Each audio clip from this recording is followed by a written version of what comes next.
तो हेलो भाई, कैसे हैं आप सभी लोग। भाई आज हम बात करेंगे एसएससी सीजीएल की इंग्लिश की स्ट्रेटेजी के बारे में। सबसे पहले मैं बता दूं, एसएससी सीजीएल में हमारे मेन जो सब्जेक्ट हैं वो है जीके जीएस, मैथ्स, रीजनिंग और इंग्लिश। इसमें से हम अभी ना तो जीके जीएस की बात करेंगे, ना मैथ्स की करेंगे और ना ही रीजनिंग करेंगे। आज हम बात करेंगे इंग्लिश के बारे में।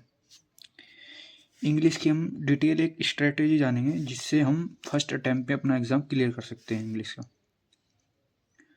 सबसे पहले इंग्लिश में हमारे 3 सेक्शन होते हैं मेन: ग्रामर, वोकैब और कॉम्प्रिहेंशन। अब सबसे पहले ग्रामर की बात करेंगे हम। ग्रामर में सबसे पहले बुक की बात करें तो बुक आप सबको पता भी होगा, जो फेमस बुक है वो है नीतू सिंह वॉल्यूम 1। ये आपको अभी नहीं खरीदनी है, ये बुक आपको अभी नहीं खरीदनी है। अभी सुनिए, मैं जो आपको पहले बताना चाह रहा हूँ, आपको सबसे पहले ग्रामर के लेक्चर देखने हैं और ग्रामर के लेक्चर देखने हैं, क्योंकि अगर आप पहले ही ये बुक खरीद लोगे तो इसमें से अगर आप पहले ही ये बुक खरीद लोगे तो इसमें से आपको कुछ, अगर डायरेक्ट इसे पढ़ने बैठोगे ना तो भाई इजी लैंग्वेज तो है लेकिन फिर भी आपको इतना अच्छे से समझ नहीं आएगा। तो इस वजह से पहले आप ग्रामर के सारे लेक्चर देखना, लेक्चर करने के बाद तब ये आप बुक खरीदना, उसके बाद आप इससे रिवीजन करना। तो सबसे पहले आपको क्या करना है, लेक्चर देखने हैं। अब लेक्चर के भी 2 मेथड हैं, फ्री या पेड। फ्री में क्या है, फ्री में भाई जिसके पास भाई पैसे हैं या जो अफोर्ड कर सकता है पेड बैच को तो वो ले लेना, वरना फ्री भी है। ऐसा नहीं है कि फ्री में कोई अच्छा नहीं पढ़ाता टीचर, भाई फ्री में भी बहुत अच्छे टीचर हैं और पढ़ा रहे हैं। बस पेड का वो है भाई, जिसके पास पैसे हों वो ले लेना, जिसके पास नहीं है वो फ्री की तरफ आना। भाई मैं तो फ्री से ले रहा हूँ, फ्री से करूँगा, तो इस वजह से मैं फ्री की बता रहा हूँ। तो भाई फ्री में एक आपको एक चैनल बता रहा हूँ, उन्होंने यूट्यूब पे ऐसा कंटेंट डाला हुआ है ना, मेरे हिसाब से तो अभी तक ऐसा है नहीं। ऐसा नहीं है कि मैं आपको जो ये चैनल बताऊंगा कि आपको इसको ही देखना है। भाई बहुत सबकी अपनी अलग अलग वो होती है, माइंडसेट होता है, किसको किसी का समझ आएगा, किसको किसका समझ आएगा। इसी वजह से तो आप कोई भी अपना टीचर चुनना और उसके भी लेक्चर लगाना। मैंने जो चुना है वो अमन वशिष्ठ सर हैं, उनकी यूट्यूब पे एक प्ले लिस्ट है 50 वीडियोज़ की। 50 वीडियोज़ में उन्होंने पूरी ग्रामर कंप्लीट करा रखी है। तो यहाँ से आपको ये पूरा ग्रामर कंप्लीट करना है।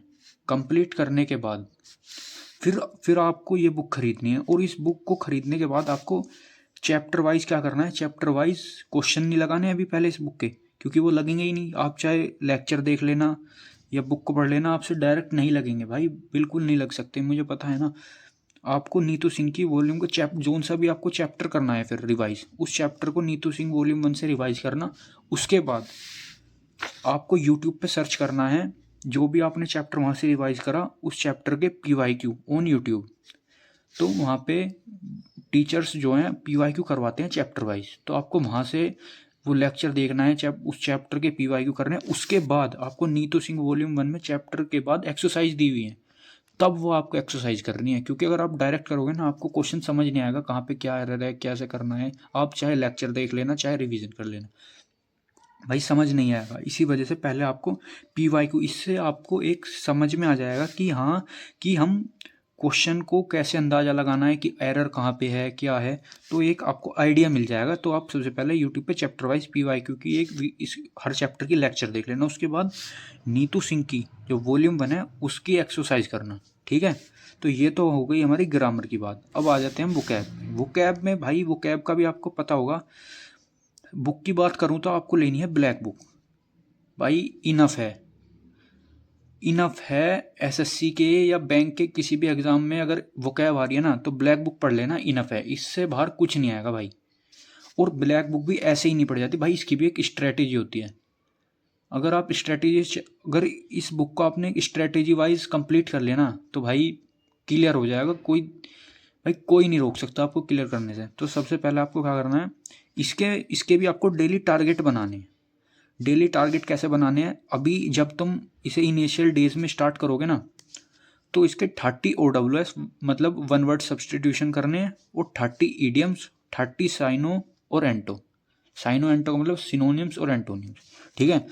शुरू में 1 मंथ आपको 30 करने हैं, और जैसे ही आप ये 30 कर लोगे, उससे मतलब आज आपने सुबह करा तो आपको शाम को इन्हें रिवाइज करना है, ठीक है। अगर आपको ये शाम को करे तुमने, तो अगले दिन इन्हें सुबह रिवाइज करना है। भाई इन्हें अगर रिवाइज नहीं करोगे ना, डेली पर डे इन्हें रिवाइज करना है, ऐसे ही अगले दिन 30 और हो जाएंगे, तो टोटल OWS कितने हो गए 60। तो आपको उस जैसे आपके 60 कंप्लीट हुए, उसके बाद पूरे 60 रिवाइज करने हैं। भाई जैसे ही आप ये कंप्लीट कर लोगे ना, तो इन्हें भाई डेली वाइज पर डे करने के बाद इनको रिवाइज जरूर करना है, क्योंकि अगर रिवाइज नहीं करोगे तो भाई भूल जाओगे, कुछ याद नहीं रहने का कुछ भी। और शुरू में ऐसा मत करना कि आपने भाई 50 याद करने लग गए शुरू में ही 60, एकदम से मोटिवेशन हाई होता है जब कोई भी चीज़ हम स्टार्ट करते हैं, लेकिन भाई इतना आसान नहीं है। लेकिन हाँ, अगर तुम भाई मोटिवेशन में और डिसिप्लिन में, भाई यही फ़र्क है। मोटिवेशन एकदम से क्या है, बंदे को अंदर से इतना मतलब सारी पावर जो है ना, एकदम से ऐसे मोटिवेशन में एकदम निकल जाती है। लेकिन कंसिस्टेंसी में और डिसिप्लिन में ये अंतर है कि आप थोड़ा थोड़ा करोगे, और उसके बाद एक दिन ऐसा आएगा जब वो थोड़ा थोड़ा आपका पूरे में कन्वर्ट हो जाएगा, मतलब कंप्लीट हो जाएगा, और तुम्हें अपना गोल अचीव हो जाएगा। तो इस वजह से भाई मोटिवेशन के चक्कर में मत भागना, डिसिप्लिन में करना, थोड़ा थोड़ा करना। उसके बाद जब आपका 1 महीना हो जाए, फिर आप 20 इसमें से फिर आपको क्या करना है, 20 और बढ़ा देने हैं। फिर आपको 50 50 और 50 OWS, 50 ईडीएम्स और 50 साइनो एंटो करने हैं, ठीक है। 30 हो जाने, और इनको भी पर डे रिवाइज करना है। रही बात कॉम्प्रिहेंशन की, भाई कॉम्प्रिहेंशन का अभी मैं स्ट्रेटेजी नहीं दूंगा आपको, क्योंकि अभी आप पहले 1 मंथ इन दोनों चीज़ को कंप्लीट करो, उसके बाद मैं कॉम्प्रिहेंशन का बताऊंगा आपको कि क्या करना है कॉम्प्रिहेंशन में। तो यही है भाई अपनी स्ट्रेटेजी